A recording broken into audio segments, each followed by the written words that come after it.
Rob Walker here. This week has been especially difficult for me. Not bad necessarily, just stressful and weird. Seriously, the other day I got a stress headache and it felt like someone sunk a dagger right above my left eye. Didn't wiggle it around, but was just like, thump.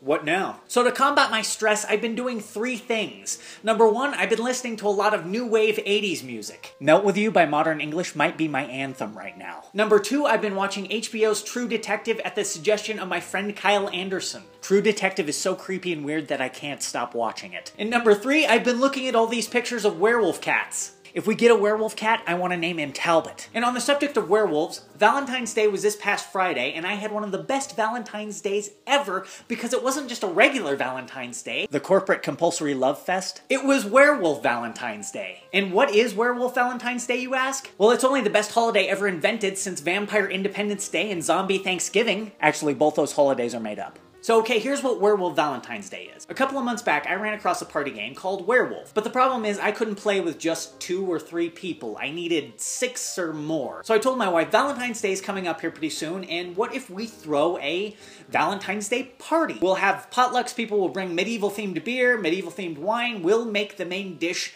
and after people are done eating, drinking, and being merry, we can all sit down and play a game of werewolf. And she said, Rob, you are an absolute genius. That might be the best idea you've ever come up with. Actually, I don't think she said it like that, but I choose to remember it that way. So we set up the party for Werewolf Valentine's Day, and I wasn't sure how many people would make it, but I was surprised at how many people jumped on board the idea of a communal Valentine's Day party, especially when you add werewolves and medieval inquisitions in the mix. And the thing about werewolf is that you get basically a deck of cards, and that's it. So once everyone has their card and their character, they don't show it to anybody else, and the town goes to sleep. So I, the moderator, says, everyone go to sleep. Everyone closes their eyes. Werewolves, wake up. So the werewolves get to see each other and know who the other werewolf is. And these werewolves decide who in the village they should kill. Everyone wakes up, one of their number is dead, and they have to decide who the werewolf might be. Now, here's where the game gets really good. Basically, all people get are just cards. They are incredibly generic. But you go around the room and introduce yourself with a character name and a character backstory. It can be as little or as elaborate as you want. And I loved that. I loved seeing this group of pretty much strangers or casual acquaintances come together to weave a piece of improv theater.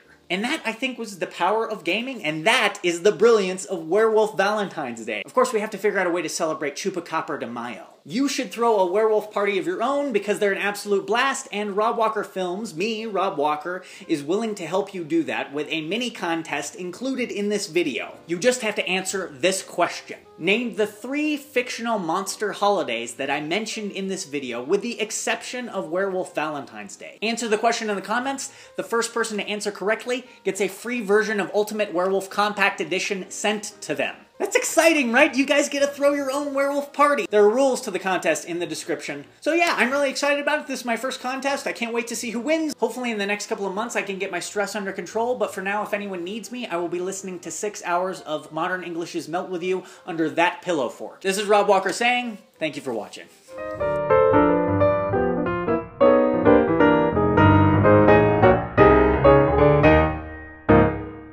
And number 3, I've been looking at all these pictures of werewolf cats.